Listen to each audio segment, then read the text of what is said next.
Bonjour, dans cette petite vidéo, je vais parler un petit peu de Visio, le logiciel qui est fourni avec le site Microsoft Office 365. Donc, Visio est un logiciel web, donc il fonctionne à partir du navigateur.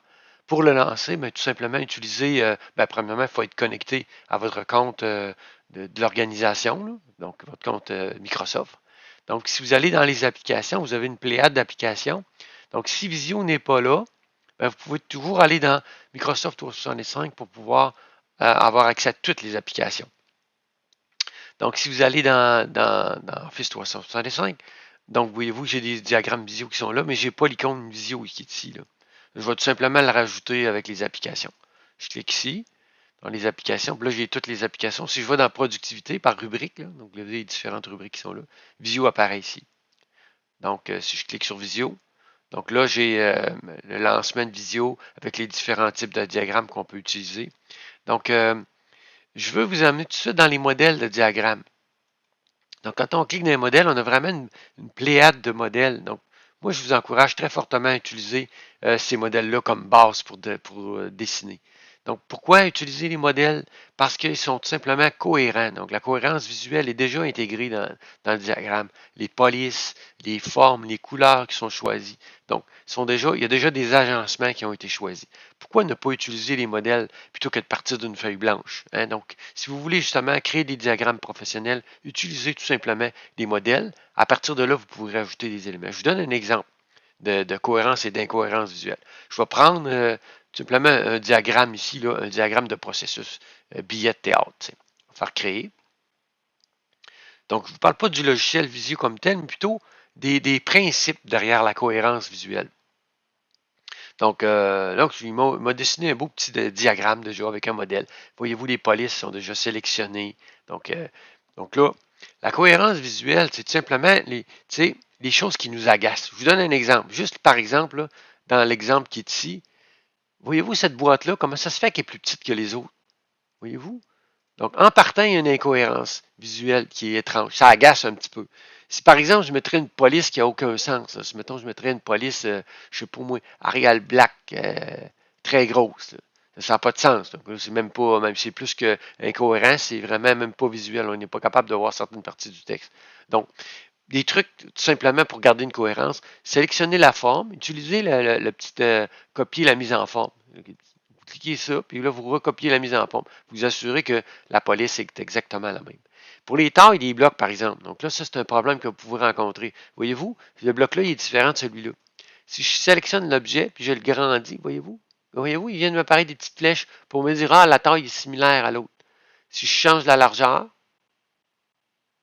hop. Là, voyez-vous, j'ai les flèches qui m'indiquent. Voilà, il y a un petit problème avec mon agencement. Voyez-vous, mon alignement n'est pas correct. Donc, je peux utiliser les repères en vert. Voyez-vous, donc comme ça, j'ai vraiment une cohérence. On peut y aller plus finement aussi. Si vous utilisez les flèches pour se déplacer, donc vous pouvez vraiment y aller très, très finement là, pour aller positionner les objets. Ou d'utiliser tout simplement les marqueurs verts qui vont vous dire si vous êtes justement dans la bonne position. À la bonne position. L'autre chose aussi que vous pouvez utiliser pour la cohérence visuelle puis pour la beauté de vos diagrammes, utilisez les éléments sur schéma, l'option schéma, les thèmes. OK, donc vous avez des thèmes qui sont déjà préprogrammés. Les couleurs sont déjà prédéfinies. Donc vous n'avez pas à mettre les couleurs une à une. Donc vous êtes sûr que la cohérence va se faire automatiquement. Même chose pour les thèmes. Je peux utiliser des thématiques. Hein? Donc selon le thème que je vais utiliser, voyez-vous là, que les conditions ont une certaine couleur. Voyez-vous, les conditions sont orange. Donc, dépendant du thème que je vais choisir. Donc, ça, c'est un petit peu plus criard, là. Mais, donc, c'est une façon, justement, là, d'appliquer la cohérence visuelle dans un diagramme. Donc, vous avez plein d'outils qui sont disponibles dans l'environnement. Donc, Visio pour le web, c'est une version qui est diminuée de la version professionnelle de Visio. Donc, Visio est une application de dessin qui est payante. Donc, vous devez normalement payer une licence. Si vous accédez des fonctionnalités qui sont pas dans la version, vous allez voir un petit diamant qui va apparaître. Je vous donne un exemple. Je vais dans Accueil, par exemple. Vous avez couches. Donc, si j'essaie, donc les couches, c'est un concept important que vous avez vu probablement dans d'autres logiciels. Donc, c'est comme des calques, des layers aussi, on va dire des synonymes. Si vous cliquez sur couche, voyez-vous, vous n'avez pas cette option-là dans Visio pour le web. Donc, c'est vraiment agaçant. Il faut mettre à niveau. Donc ça, c'est un petit peu, c'est les limitations, disons sur le logiciel Visio pour le web. Toutefois, ben, il est disponible quand même gratuitement là, avec la suite Microsoft Office 365. C'est quand même un outil intéressant pour justement créer des diagrammes. Donc vraiment quand même plusieurs formes. Si vous cliquez sur le petit plus qui est ici, vous pouvez ajouter des formes. Donc quand vous voyez le petit bouton ajouter, ça veut dire que vous avez l'option d'ajouter différentes formes. Des blocs par exemple, etc., etc., des symboles. Donc, on a un aperçu des symboles. Donc, quand vous voyez un petit diamant, voyez-vous les petits diamants qui sont là, ça veut dire que ces formes-là ne sont pas disponibles là, dans la version pour le web. Donc, tout ça pour vous dire que dans Visio pour le web, c'est un outil qui est quand même très intéressant pour créer des diagrammes, communiquer des idées, hein, faire des organigrammes ou des schémas de réseau, par exemple. Donc, c'est facile d'utiliser les éléments pour faire un diagramme de réseau.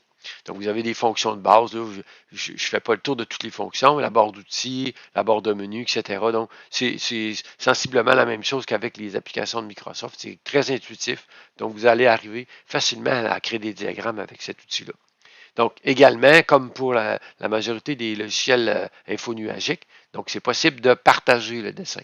Donc, tout simplement partager. Et là, vous pouvez entrer les coordonnées courriel, tout simplement des personnes avec qui vous voulez collaborer. Donc, vous avez les différentes options de partage qui sont là, peu modifiées ou peu consultées. Donc, ça vous permet justement de travailler en collaboration avec des personnes sur un diagramme, puis partager l'information.